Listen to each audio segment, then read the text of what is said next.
ini cara pandang ya. Apakah betul pembatalan Piala Dunia itu perpindahan tempatnya ya disebabkan oleh suratnya Pak Koster?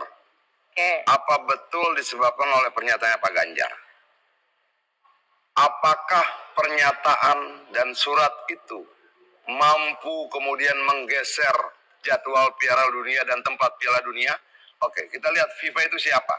FIFA itu berdiri 1904, 119 tahun yang lalu.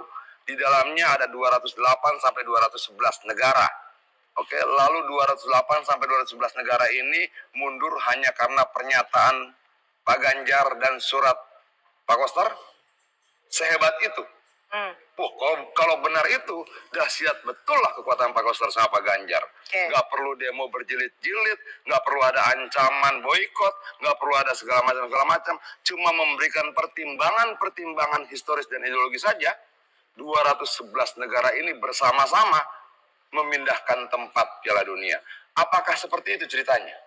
Bukan. Kalau seperti itu ceritanya, terlepas dari kita sedih, kecewa Piala Dunia tidak disampaikan, tidak dilakukan di Indonesia, tapi bukankah itu menunjukkan bahwa Pak Koster sama Pak Ganjar ini bukan cuma macan Asia, tapi macan dunia?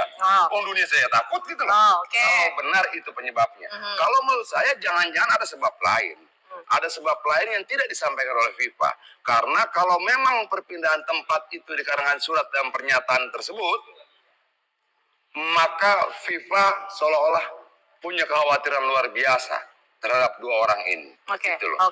Nah, bisa saja kan kemudian ada alasan yang tidak disebut ya. Ancaman apa membahayakan, kegentingan, kita kan tidak tahu. Mau tahu detailnya tanya FIFA. Mau detailnya tanya FIFA. Tapi yang mau kita tahu juga efek politiknya di dalam negeri kita seperti apa, Bang Panggi?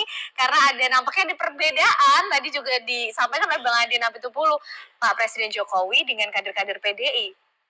Ya, sebetulnya kalau kita bicara dampak elektoral ya, sejauh mana ada kekhawatiran elektabilitas PDIP dan seterusnya. Pertama, saya melihat kalau misalnya kenaikan harga saja yang langsung berhubungan dengan kebutuhan kita hari-hari, misalnya gas, listrik, kebutuhan pokok dan seterusnya, termasuk misalnya kenaikan BBM dan seterusnya, ternyata tingkat kepuasan terhadap pemerintah approval rating atau level confidence-nya 70%. Itu yang langsung berhubungan dengan kitanya, perutnya, rakyatnya gitu. Apalagi ini hanya sekedar tontonan, saya bukan mengecilkan, mohon maaf, bola gitu, bukan maksud ini. Tiba-tiba kemudian ada asumsi, persepsi bahwa ini akan menggerus elektabilitas partai PDIP misalnya, akan punya dampak yang cukup besar. Bahkan kasus-kasus korupsi besar pun kadang-kadang tidak punya dampak signifikan terhadap partainya. Jadi saya memang ini harus diukur dari sekali survei. Pasca ini bagaimana pengaruh terhadap PDIP elektabilitasnya, apakah akan naik atau turun atau biasa saja, tidak terlalu berdampak. Karena memang itu menjadi catatan, kalau saya meyakini bahwa ini hanya reaksioner musiman begini ini, setahu saya meyakini kalaupun nanti disurvei bisa dilihat tidak akan terlalu berdampak kepada elektabilitas partai, termasuk PDIP yang dianggap, kan banyak mengatakan kalau misalnya PKS atau publik atau masyarakat atau mahasiswa yang mendemo ini, yang menuntut ini tetap jalan gitu. Tapi kalau udah PDIP yang ngomong, turnya beda, efeknya besar. Bahkan kita sebagai U20 bisa gagal. Nah, apa yang disinggung oleh Bang Adian tadi, apa sekuat itu? PDIP-nya apakah sekuat itu juga sehingga bisa, saya melihat memang mencermati misalnya Pak Erik selama ini apapun maunya Pak Erik itu diamini. Tidak ada yang tidak bisa sama Pak Erik. Prestasinya, kemudian beliau menjadi Menteri BUMN, kemudian jadi Ketua PSSI bisa. Tapi kali ini saya nggak tahu apakah memang ini adalah sinyal juga atau ini menjadi kode juga bagi Pak Erik. Hati-hati dengan PDIP. Jangan anggap semua Bapak ini, Pak Erik ini bisa semuanya. Tapi kalau misalnya nggak ACC dari PDIP, kalau nggak setuju PDIP nggak bisa. Jadi Pak PDIP itu ya beda. Pak Erik semuanya oke hari ini. Tapi kalau PDIP yang udah bicara pasang badan, bicara ideologi udah nggak bisa. Bang Panggi, tapi nanti kita harus tetap mengukurnya. Tapi dari respon masyarakat yang membanjiri komentar di akun Iwayan Koster dan juga Ganjar Pranowo, apa yang bisa dibaca dari situ, Bang? Bagaimana respon masyarakat efeknya nanti terhadap Pilpres juga. Iya, kalau misalnya itu efek reaksioner masyarakat, sentimen atau opini itu kan biasa, termasuk persepsi. Itu bisa empirik objektif, bisa intersubjektif. Pandangan masyarakat juga nggak bisa dikanalisasi bahwa semuanya menolak. Nggak bisa, artinya media sosialnya hati-hati juga. Ini akun ya, juga bagaimana mereka berpikir secara common sense, secara fair, equality belum tentu juga media sosial itu representasi bahwa semua masyarakat Indonesia melawan sikap dari PDIP atau menolak sikap dari PDIP atau melawan sikap dari Mas Ganjar atau Pak Wayan Koster, belum tentu juga. Ini yang mana dulu yang menolak gitu, karena begini, karena kalau misalnya bicara tentang sentimen apa yang disampaikan bahwa ini seolah-olah bahwa masyarakat umum, kan kita paham, saya saja punya pandangan, pikiran yang misalnya bisa sama berbeda, mazhab kita beda-beda. Saya mengatakan bahwa FIFA itu berpolitik. Nah, artinya apa? Jangankan kemudian kaitan olahraga tidak boleh berpolitik, tapi FIFA sekalipun itu berpolitik hari ini. Misalnya begini, dalam konteks misalnya Rusia dianggap imperialisme penjajah. Nah, pertanyaannya, apa bedanya Israel dengan Rusia? Sama-sama menjajah. Kenapa yang ini di skip tidak bisa ikut Piala Dunia, kenapa ini masih bisa? Kan itu, artinya jangan kemudian dibebankan kesalahan itu kepada PDIP ke Indonesia. Mestinya Indonesia oke tidak menjadi tuan rumah, batal puasanya jadi tuan rumah, tapi Israel juga harus di-skip, kan begitu. Kalau memang FIFA-nya tidak berpolitik, kalau misalnya empirik objektif, tapi kan FIFA-nya intersubjektif. Nah, ini yang kemudian kita, apalagi yang dibilang Bang Adrian tadi, pengurusan FIFA yang begitu banyak negaranya, tiba-tiba dalam waktu sekejap dia bisa memutuskan untuk memindahkan itu. Bagaimana konsensusnya, bagaimana kesepakatannya. Nah, itu aroma amis politiknya ada nggak? Itu yang kemudian seberapa kuat Pak Wayan Koster atau Mas Ganjar yang hari ini tertuduh yang kemudian disalahkan karena tidak. Kita memahami emosi masyarakat. Dianggap ini momentum ini jadi hilang.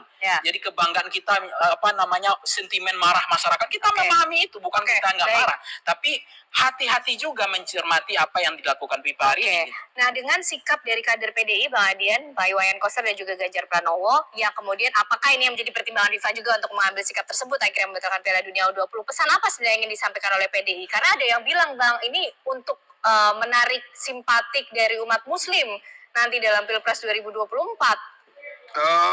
Sebenarnya begini ya, kalau kemudian kita lihat spanduk Persebaya, ada tuh keren banget. Dan beberapa tim supporter kesebelasan yang lain, itu keren banget bahasanya. Kemanusiaan di atas segalanya. Ya, PDI Perjuangan mau menyampaikan itu. Kemanusiaan di atas segalanya. Kita tidak mau berbicara penolakan karena Israel adalah ras Yahudi. Tidak. Kita tidak mau berbicara tentang kebencian terhadap bangsa lain. Tidak. Kita tidak berbicara tentang mengadu domba antara satu etnis dan etnis lain. Tidak. Kita mau berbicara tentang kemanusiaan. Substansi dari surat Pak Koster, pernyataan Pak Ganjar adalah apa yang pernah ada dalam spanduk Persebaya saat itu, kemanusiaan di atas segalanya. Salahnya di mana? Apa yang dikecam? Suratnya atau rasa kemanusiaan Pak Ganjar dan Pak Koster? Jangan-jangan yang kita protes adalah rasa kemanusiaan itu. Atau rasa apanya gitu loh. Bahwa kemudian dia terjelma dalam penolakan terhadap keterlibatan Israel di U20 di Indonesia, betul, tapi dasarnya kemanusiaan. Dan kita tidak menolak Israelnya loh. Boleh gak dia ikut main? Boleh, di Singapura aja, di mana saja. Artinya hak mereka untuk berolahraga tidak pernah kita hilangkan. Tapi tolong jangan di Indonesia. Kira-kira seperti itu loh. Semua keputusan itu ada konsekuensi. Bahkan Soekarno pun keluar dari PBB pun itu keputusan dianggap ini mungkin kalau dibanding keputusan ini hal yang bukan remeh-temeh, kecil banget gitu ya. Keberanian sikap bagaimana ideologi itu ada dalam partai itu.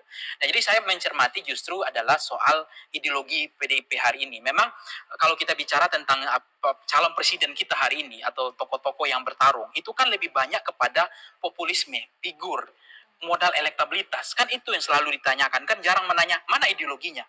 Nah, platform ideologi, bagaimana partai zero tolerance, ada batas-batas toleransi. Partai punya sikap, punya ideologi. Jangan-jangan saya memahami, mohon maaf, ini yang sedang dicoba disampaikan oleh PDIP. Bahwa termasuk mungkin Mas Ganjar juga dianggap, kalau selama ini Mas Ganjar hanya dianggap tokoh populis, tokoh media sosial, atau sebagai calon kepala daerah yang hanya punya modal elektabilitas saja.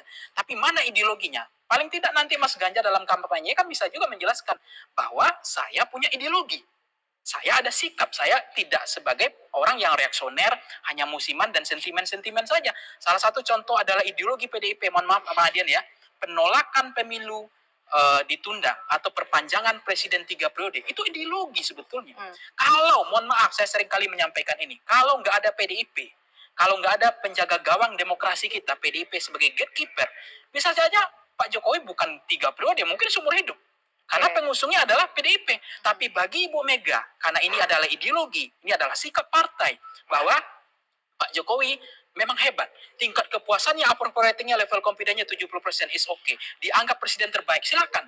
Tapi kata Ibu Mega, pembatasan kekuasaan itu menjadi prinsip ideologi bahwa hanya dua periode 14 Februari Begini. Pak Jokowi selesai. Nah, Oke, itu menurut oke. saya ada Bang ideologi Panggi. partai yang sedang Oke, dibangun oleh tapi PDIP. begini Bang Panggi, kan kita selama ini juga melihat Pak Jokowi nampaknya juga mengendorse Ganjar Pranowo, tapi dengan adanya momentum ini nampaknya ada perbedaan pendapat antara Pak Jokowi dengan Ganjar Pranowo lah. Nanti ini juga akan bisa menjadi game changer kah di Pilpres 2024? Ya kalau game changer kemudian atau apa namanya bahwa ada split ya sikap antara Pak Jokowi dengan Mas Ganjar, justru yang orang akan bertanya ketika nanti jawaban bahwa apapun sikapnya itu, kalau kemudian amanah konstitusi ada misalnya histori ideologi tadi bahwa Indonesia punya ideologi bahwa penjajahan di atas bumi itu tidak boleh, ada batas itu, bahwa tidak ada kompromi di situ.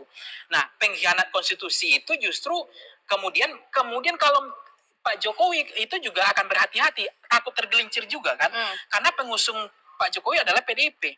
Nah, kemudian itu yang diingatkan oleh PDIP, Pak Jokowi jangan tergelincir karena Pak Jokowi adalah PDIP, PDIP Pak Jokowi, dan Pak Jokowi diusung oleh ideologi PDIP. Sehingga Pak Jokowi pun sangat berhati-hati. Maka dalam pidato dia kan selalu mengangkat tetap bicara Palestina, hak kemerdekaan atas penjajahan imperialisme itu tidak dibenarkan oleh konstitusi kita, supaya presiden juga tidak mengkhianati konstitusi. Nah, itu yang kemudian hari ini persoalan common sense atau kita fair, siapa yang salah? Apakah sikap Mas Ganjar yang benar atau Pak Jokowi yang benar? Sebetulnya semuanya sama benar, tapi kapasitas Pak Jokowi kepala negara, kepala pemerintahan, ingin mendamaikan ini. Sementara Mas Ganjar sebagai kepala daerah dan beliau juga bagaimanapun tentu ada yang senang, ada yang tidak senang. Bahkan elektabilitas beliau misalnya di Indonesia Timur mungkin agak menurun misalnya, karena sentimen dianggap bahwa ini ada politik olahraga agama gitu. Tapi bisa saja ini akan memperkuat Mas Ganjar. Kan ada pertanyaan kemarin, ada yang mengatakan, mana yang lebih kuat ideologinya Mbak Puan dibanding Mas Ganjar? Saya mengatakan, apa ideologi Mas Ganjar? Sejauh ini memang saya nggak melihat itu. Jangan-jangan ini bisa menjadi sebuah ideologi bagi beliau ke depan, bahwa beliau itu punya sikap juga. Jangan-jangan ini bisa menjadi ideologi Ganjar, artinya apakah ini arahan betul dari partai kepada Iwayan Koster dan juga Ganjar untuk akhirnya melakukan sikap tersebut, Bang, merespon mengenai Arahannya adalah arahan ideologis. Bahwa dalam konteks berbangsa, bernegara, ini loh garis ideologi kita. Bagaimana kita menempatkan rakyat dan sebagainya, ini loh aturannya dalam ideologi kita dan sebagainya. Dan itu dijalankan dan nggak masalah. Selama memang yang saya awal sebutkan ya. Jadi kita terus lihat sama-sama kalimat per kalimat, ada nggak kebencian di situ terhadap ras tertentu? Nggak ada. Ada nggak ancaman, intimidasi? Kalau tidak kita akan demo. Kalau tidak kita nggak ada. Tapi sikapnya kami menolak karena 1, 2, 3, 4. Di dalamnya ada alasan ideologi, sejarah, ada alasan kemanusiaan dan Kenapa baru sekarang Bang Adian menolaknya? Hampir sebulan lagi loh ini Piala Dunia. Sejak Kenapa nggak dari dulu? 2022 sudah disampaikan oleh Sekjen. Langsung segala macam. Ada perbedaan pendapat biasa aja. Lu udah merit? Saya sudah menikah. Sering beda pendapat sama istri. Sering. Tapi apakah perbedaan pendapat itu harus menjadi alasan perceraian? Ya janganlah. Terlalu mahal pernikahan itu toh. Termasuk juga terlalu mahal bangsa ini. Beda pendapat sedikit saja putus. Enggak kok. Berarti Sekjen sudah sempat menyampaikan ini kepada Presiden Jokowi. Dan sudah disampaikan Sekjen berkali-kali. Tapi kan ketika Presiden punya pertimbangan lain, ya bisa saja, emang kenapa? Berarti Pak Presiden Jokowi tidak mendengar saran dari Bukan Sekjen tidak mendengar saran dari Sekjen, ada komunikasi dan saling menjelaskan. Sehingga ketika Presiden putuskan tetap berjalan, Sekjen katakan kita ikut perintah Presiden. Ikut perintah Tapi Presiden. secara ideologi, secara historis, ini sudah kita sampaikan. Yang paling berbahaya ketika orang tidak ngomong nilai ideologi, tidak berbicara tentang nilai kemanusiaan, tidak berbicara tentang nilai historis, tapi manut aja. Nah itu yang bahaya. Tapi kan keputusan tersebut nampaknya juga menjadi beban pikiran Presiden Joko Widodo nih Pak Bang Adian Apitupulu. Jadi kebingungan begitu. Begini loh. Jadi beban. Dulu saya pernah bertengkar dengan salah seorang menteri karena saya dianggap selalu membawa masalah buat presiden. Lalu saya bilang sama dia, tugas presiden. Dan kenapa saya memilih Jokowi? Karena saya percaya dia sanggup memecahkan masalah. Kalau dia tidak sanggup, ngapain saya pilih? Kalau saya tidak percaya, ngapain saya pilih? Bahwa kemudian dia menjadi punya beban tambahan, itu konsekuensi dia sebagai presiden. Mau ringan-ringan saja, jangan jadi presiden. Artinya kalau dianggap apa yang disampaikan PDI Perjuangan yang menjadi masalah tambahan buat presiden, ya karena dia presiden. Kalau nggak mau tambah masalah, jangan jadi presiden. Gampang saja. Dan saya tidak melihat ada urat yang kemudian keluar dari kepala presiden yang mulai membuat dia seolah terbeban segala macam. Bang Adian, tapi begini, sebelum kemudian mengajukan diri sebagai tuan rumah ini kan sudah ada penandatanganan persetujuan dari kepala-kepala daerah yang juga ikut ambil bagian dalam FIFA menyetujui dilakukannya Piala Dunia U20. Lah kok terus akhirnya berbeda lagi gitu loh Bang Adian? Nggak berbeda. Kita cuma sampaikan pertimbangan historis, ideologis, dan kemanusiaan. Dan karena pertimbangan itu kita minta jangan dibalik. Kata Pak Koster kan gitu. Gitu loh. Lalu Pak Ganjar menyebutkannya yang sama. Oke. Apakah kemudian Israel kehilangan haknya untuk berolahraga? Enggak. Boleh. Di Singapura ditawarkan. Kalau diminta untuk melobi Singapura pun kita mau kok. Dan Pak Presiden kirimkan salah satu menteri terbaiknya untuk bernegosiasi. Bicara bahwa kemudian negosiasi itu tidak memuaskan kita, itu proses. Dan ketika kemudian ditanya satu persatu kader PDI Perjuangan, apakah kecewa tidak di Indonesia? Iya, kita kecewa. Apakah sedih? Iya, kita sedih. Tapi kita tidak mau menukar rasa itu dengan nilai historis, ideologis, dan kemanusiaan. Tapi bagaimana dengan sikap Gibran Bang yang kemudian malah mengajukan diri? Tidak jadi di Bali, di Solo tidak apa-apa, kita siap. Keren kan? Tapi kan berbeda. Enggak. Beda sikap antara Iwayan Koster dengan Gibran. Kalau kita belajar tentang demokrasi, maka kita harus berani melihat perbedaan tidak sebagai lawan, tapi sebagai kekayaan. Kalau kemudian kita berbeda pendapat, saya akan katakan, saya tidak setuju pendapatmu, tapi hakmu untuk menyampaikan pendapat itu akan saya bela sampai mati. Meskipun sama-sama PDIP yang harusnya ideologisnya sama. Yang satu ranjang saya bisa beda, satu rumah bisa beda, satu bantal bisa beda. Tapi bagaimana kita saling menghargai perbedaan itu, itulah demokrasi. Gimana ya, Bang Mbak Kanane, kalau saya mencermati tadi bahwa ini menarik dua keyword ya, politik dan olahraga. Nah, kalau bicara politik olahraga, sebetulnya kan terkesan bahwa ini ada politisasi, ada keinginan mau diambil, PDIP ingin mengambil suara kanan karena blok ideologis rentang blok super blok itu kan ada kanan kiri nasionalis Islam, ada kemudian ingin menggeserkan begitu. Tapi kan untuk apa juga bagi PDIP yang sudah hari ini aja sudah leading sebagai partai pemenang pemilu, beberapa hasil survei menunjukkan seperti itu. Apakah hanya untuk itu? Saya juga nggak percaya pada mazhab itu gitu. Nah, yang kedua adalah misalnya begini, ketika Piala Dunia kemarin ya, ada lambang LGBT, masih ingat kan waktu itu? Qatar punya prinsip, punya ideologi di situ. Nggak bisa ditawar-menawar. Bahwa kalau FIFA nggak bersedia kan memang tidak bisa berlangsung. Tapi kemudian kan Qatar punya ideologi, punya bargaining, punya prinsip, punya sikap. Bahwa FIFA mengalah. Nah sekarang berarti ini pertanyaannya, apakah Indonesia yang nggak punya bargaining, sikap?